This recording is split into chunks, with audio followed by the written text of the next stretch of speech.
সারাদিন আমার নবী যেন দেখতে পারে, দ্বিতীয় দিন তুই সারাদিন যেন দেখতে পারে নবী আমার, তুই তৃতীয় দিন তুই নামবি, আমার নবী যেন তেমন করে ভয় না খায়। তবু বিশ্বের নবী ভয় করতেছেন, শরীরটা কাঁপতেছেন, কাঁপতে শুরু হয়ে গেছে।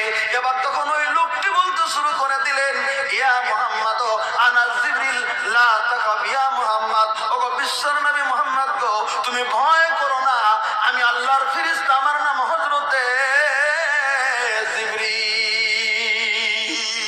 সুবহানাল্লাহ খান, তুমি ভয় করো না, তোমার ভয়ের কোনো কারণ নাই, আমি জিবরিল, আমি আল্লাহর ফেরেশতা।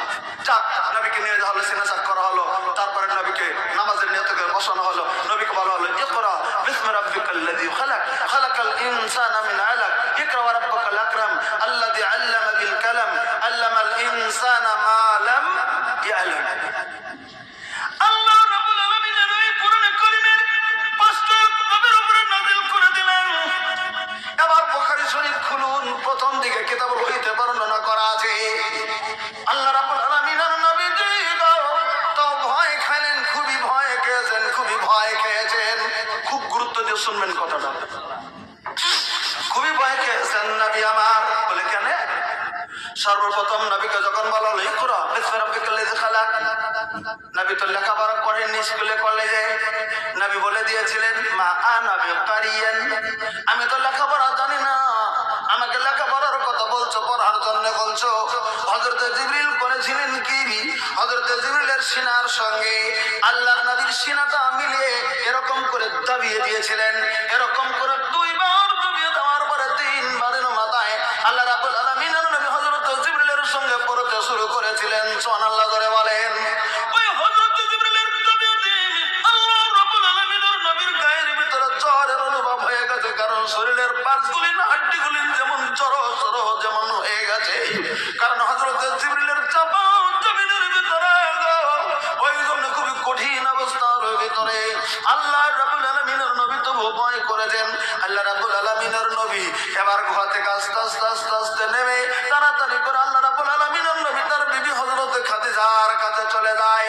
বুখারী শরীফ খুলুন, প্রথম দিকে বলা আছে কিতাবুল ওহীতে, দরজা থেকে আল্লাহর নবী বলতেছেন, খাদিজা রে খাদিজা, জাম্মিলুনি জাম্মিলুনি, আমাকে তাড়াতাড়ি করে চাদর আমাকে ঢেকে দাও রে খাদিজা, আমার জ্বর উঠে গেছে শরীরের ভিতরে, আমি ভয় করেছি, আমাকে তাড়াতাড়ি করে চাদরটা তুমি ঢেকে দাও। হযরতে খাদিজা তুমি করে রাদিয়াল্লাহু আনহা, হযরতে বিশ্ব নবীর বয়স যেদিন 25 বছর বয়স, হযরতে খাদিজার বয়স যেদিন 40 বছর বয়স, বিয়ে হয়ে গেল। এবার নবীর বয়স 40, এবার বলেন তাহলে খাদিজার বয়স কত হয়েছে? খুব তাড়াতাড়ি বলেন।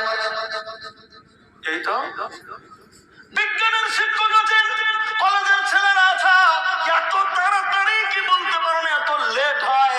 নবীর বয়স 25, খাদিজার বয়স 40, এবার খাদিজার বয়স, নবীর বয়স এবার 40, তো খাদিজার বয়স কত?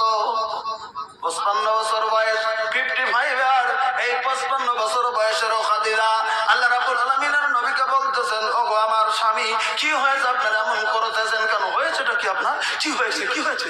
বল এই যাই এই যাই এই যাই এই যাই, ভয় ভালো হচ্ছে, ওই যা ছেলে ভয় হচ্ছে। হযরত খাদিজা বললেন, আমার স্বামী যে গো, ভয় করেন না, আমি খাদিজা আপনাকে একটা কথা ক্লিয়ার ভাবে বলতে চাই। বলে কি রে, কি বলতে চাও? বলে আমি জানি আপনার কাছে কোনোদিন পৃথিবীর জমিনের ভিতরে কোনো দেওদানব দুষ্ট জিনিস কোনোদিন আসতে পারে না। আকীদা কেমন গো খাদিজার? বলে কেন, কোন করে বলতে পারো?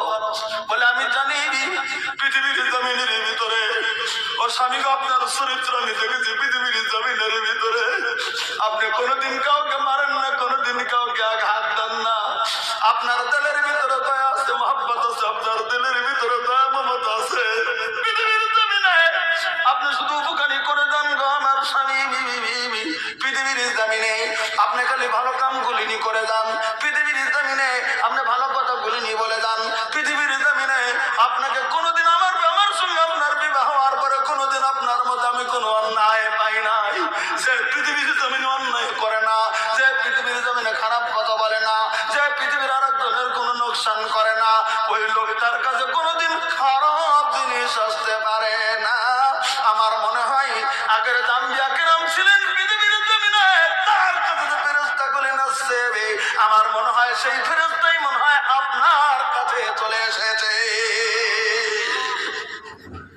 ভাইরা, হযরত জিবরিল আমিন এই কথাটা হযরত খাদিজাতুল কুবরা রাদিয়াল্লাহু আনহা বুঝিয়ে দিলেন নবীকে। আমার বিশ্বাস আপনার কাছে খারাপ দিক জানব তো আসতে পারে না, আপনার কাছে ভালো জিনিস আছে। তাও নবী ভয় ঢুকে গেছে। বারবার করে নবী ভয় করছেন, নবী ভয় করছেন, খুব ভয় করছেন, খুব ভয় করছেন। হযরত জিবরিল আমিনের এই দৃশ্যটা বারবার এদিকে হযরত জিবরিল আমিন আবার বারবার করে নবীর কাছে তার চেহারা নিয়ে ভাবছেন। নবী যখন চোখটা বুঝে দিয়েছেন তখন হযরত জিবরিল চলে আসছেন, চলে এসে নবীর কাছে ভাসছেন। নবীর অন্তরের ভয়টা যেন ফুরিয়ে যায়, ও যেন বারবার করে জিবরিল আসছেন নবীর কাছে, বারবার করে আসছেন, বারবার করে আসছেন, বারবার করে আসছেন। এবার আসছেন আল্লাহ নবী সাল্লাল্লাহু আলাইহি ওয়াসাল্লাম বলছেন, এই খাদিজা, এই যাচ্ছে, এই যে আমার সামনে আসতেছে, এই যাচ্ছে। তখন একটা প্রুফ করে দিয়েছেন হযরত খাদিজাতুল কুবরা রাদিয়াল্লাহু আনহা। আজকের শিক্ষিতায় আমি আরো ডিগ্রি নেওয়ার পরও খাদিজার চুল পরিমাণ জ্ঞানের ধারে কাছে যেতে পারবে না হয়তো। আর সেই হযরত খাদিজা সেই যুগে কত বড় জ্ঞানী ছিলেন একটা কথায় তার প্রমাণ করেছে। তার ইতিহাস পড়া ছিল, তার হিস্টোরিক্যাল জ্ঞান ছিল যে যারা আল্লাহর ফেরেশতা হয় তারা এই পৃথিবীর জমিনে ফাহেসা বা বেহায়া কোন মহিলাদের কাছে নাকি আল্লাহর ফেরেশতারা লজ্জা পায়, তারা থাকে না। এটাও আগের তাওরীত ইনজিল জাবুরের স্টাডি করে পেয়েছিল। এবার খাদিজা বললেন, স্বামী গো, আপনি চিন্তা করিয়েন না, আপনার কাছে ভূত বা দেবদানব আসছে না, আল্লাহর কোন ঐশ্বরিক ফেরেশতা আসছে, আমি একটা প্রমাণ করে দেব। আল্লাহ নবী মনে মনে ভাবছেন খাদিজা কি প্রমাণ করে দেবে, হযরত খাদিজা কি প্রমাণ করে দেবে আমার কাছে সত্যি আল্লাহর ওহী আসছিল, ফেরেশতা আসছিল, কি প্রমাণ করে দেবে আমার কাছে? খাদিজাতুল কুবরা বললেন, হযরত খাদিজা একটা কাজ করে দিলেন। দেখেন, আমাদের মা বোন যদি কেউ জেগে আছেন তাহলে ভালো করে শুনেন। হযরত খাদিজাতুল কুবরা তার মাথার ওড়নাটা একটু ঘুঙ্গুর দিয়ে, কাপড় দিয়ে একবারে মুখটা মুখটা যেমন করে ঘুঙ্গুর দিয়ে উনি বুঝিয়ে দিলেন, মাথাটা বন্ধ করে দিলেন, মুখটাও মোটামুটি ঢেকে দিয়েছেন, চোখটা ঢেকে দিয়েছেন। খাদিজা চোখ মুখ আর মাথা একবারে এরকম করে ঢেকে দিয়ে আবার জিজ্ঞাসা করছেন, স্বামী গো, এবার আপনি বলেন ওই লোক যে আপনার কাছে যে আসছিল তাকে আপনি দেখেন কিনা? হযরত খাদিজা যখন এরকম করে ঢেকে দিয়েছেন, হযরত জিবরিল নবীর কাছে আসেন, বলে হ্যাঁ, এই যে আমার সামনে কাছে, এই যে আমার সামনে, এই তো দেখতেছি, এই তো দেখতেছি, তাই নাকি? বলে হ্যাঁ। এবার খাদিজা বললেন, ঠিক আছে, ওগো আমার স্বামী। এবার খাদিজা একটা কাজ করে দিলেন, কেউ তো নাই, শুধু বিশ্ব নবী আর খাদিজা। এবার মাথার কাপড়টা হটিয়ে দিয়ে মাথার চুলগুলিন বের করে দিলেন। মাথার চুলগুলিন যখন বের করে দিয়েছে, মাথার কাপড়টা ওড়নাটা একটু হাটিয়ে দিয়েছে, একটু সম্মুখের চুলগুলিন বেরিয়ে গেছে। এবার বলতেছেন, এবার বলেন স্বামী আমার, এবার ওই লোকটাকে আপনি দেখেন কিনা? আল্লাহর নবী বলেন, না, এবার তো আমি দেখি আমার কাছ থেকে সরে গেল। আবার তিনি ঘুঙ্গুর দিয়ে দিলেন, আবার বললেন দেখি, আবার মাথার কাপড় ফেলে দিল, এবার বললেন আর দেখি না। হযরত খাদিজা খুশির চোটে বলে দিলেন, স্বামী গো,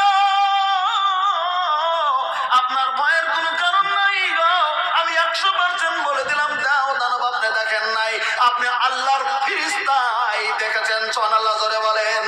বলে তুমি কি করে বলতে পারো? বলে আমি তাওরীতের ভিতরে পড়েছিলাম, আমি শুনেছিলাম, তাওরীতের মানে আমি শুনেছিলাম যেই সমস্ত ফেরেশতা পৃথিবীর ভিতরে নাজিল হয়, আল্লাহর ফেরেশতা, তারা এই পৃথিবীর জমিনের ভিতরে বেহায়া বেলজ্জা কোনো মহিলার কাছে তারা থাকতে পারে না। যেখানে বেহায়ামি বেলজ্জা শুরু হয়ে যায় তখন ফেরেশতারা লজ্জা পেয়ে চলে যায়। তাই আমি খাদিজা পরীক্ষা করে দিলাম, আমি শুধু ঘুঙ্গুর দিয়েছিলাম, তখন ফেরেশতা আপনার কাছে চলে এসেছিল। আমি যখন একটু মাথাটা বের করে দিয়েছিলাম, চুলগুলি বের করে দিয়েছি, তখন ওই ফেরেশতা লজ্জা পেয়ে আমার আপনার কাছ থেকে চলে গিয়েছে। এটা 100% গ্যারান্টি হতে বলে এটা আল্লাহর ফেরেশতা হযরতে জিবরিল। সুবহানাল্লাহ। হযরত খাদিজা বুঝিয়ে দিচ্ছেন নবীকে। জায়গা সেই ইতিহাস আলাদা, আমি ওই ইতিহাসটা টানতে চাইছি না। আমি শুধু বলতে চাইলাম আল্লাহ রাব্বুল আলামিনের নবীর উপরে এটা সর্বপ্রথম এই 5 আয়াতটা নাজিল হলো। এরকম করে 23 বছর উপরে চলে চলে চলে চলে চলে চলে সর্বশেষে আয়াতটা নাজিল করে দিলেন আল্লাহ রাব্বুল আলামিন। আল্লাহর নবীর উপরে আয়াতটা 7টা আয়াত তুলে ধরেছেন বিভিন্ন মুফাসসিরিন কেরাম, তার ভিতরে একটা মুফাসসির তুলে ধরেছেন নবীর উপরে সর্বশেষ আয়াত নাজিল হয়েছিল, আল-ইয়াওমা আকমালতু লাকুম দীনাকুম ওয়া আতমামতু আলাইকুম নি'মাতি ওয়া রাদিতু লাকুমুল ইসলাম দীনা। এটা সর্বশেষ আয়াত নবীর উপরে নাজিল করে দেওয়া হলো। আচ্ছা যাক গা,